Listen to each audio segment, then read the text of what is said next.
তাজাল্লি কি? যেখানে আল্লাহ পাকের নূর প্রকাশ হয়ে যাওয়া, নূর প্রকাশিত হওয়া, এটা হলো আল্লাহ পাকের, এটা হলো তাজাল্লি।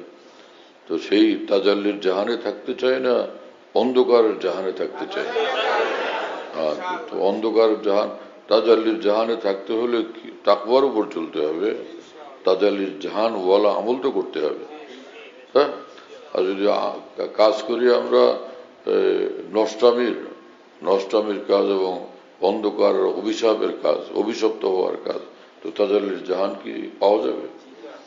তাজাল্লির জাহানে থাকতে হলে আমাদেরকে তাজাল্লির জাহানওয়ালা রাস্তায় চলতে হবে। আল্লাহ তাআলা তৌফিক দেন। হিম্মত করলে ইনশাআল্লাহ কাজ হবে, হিম্মত করলে কাজ হবে।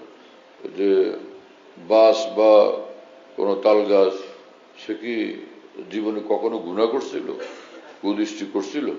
একবারও। তো সে কি ওলি আল্লাহ? তাল গাছ, বাঁশ গাছ, বেচারারা তো কোনোদিন কোনো গুনাহ একবারও করেনি, ওলি আল্লাহ। কারণ সে অক্ষম, তার সক্ষমতা নাই গুনাহ করার মতো। যার গুনাহ করার ক্ষমতা নাই, তো তার কোনো এটার দ্বারা সে কোনো কিছুই পাবে না।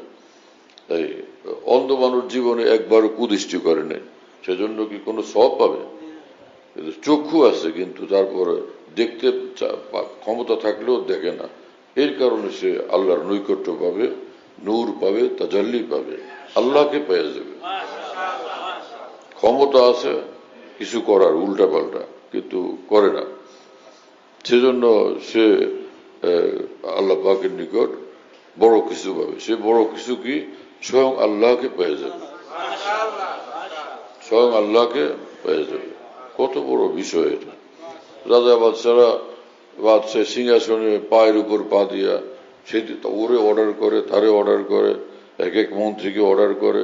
কি শান শৌকত, কি তার শান শৌকত, কত তার বাহাদুরি, কত তার দাপট। কিন্তু যে আল্লাহর ওলি, তার দাপট সারা পৃথিবীর রাজা বাদশাদের চেয়ে বেশি। তার দাপট হলো তাজাল্লির জাহানের দাপট, আল্লাহর মহব্বত মারিফতের জাহানের দাপট। হ্যাঁ, আসমানি দাপট আল্লাহ তাকে দান করেন। মাওলানা রুমি রহমতুল্লাহ আলাইহি বলছেন, গর্বে বিনি করো ফর্রে কুরবেরা, জিফা বিনি বাদাজাই সুরবেরা।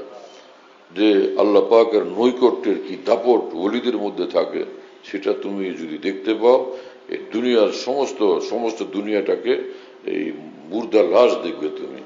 এই মুর্দা লাশের পিছনে আমি আর ছুটবো না, তাই না? রাজা বাদশারা কি জানে দাপট? মানুষ লক্ষ লক্ষ মানুষ সেলুট দেয়, এতে তাদের দাপট প্রকাশ পায়। আবার কয়েকদিন পরে মানুষই তাদের দৌড়ায়, ধর এটারে ধর, গিয়ে দৌড়াতে খালের মধ্যে পড়ে। এই ঘটনা হয়েছে না? দৌড়াতে খালের মধ্যে পড়ে। কি দাপট হলো?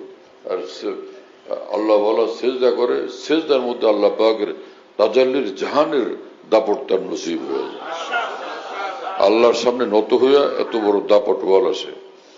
চলো।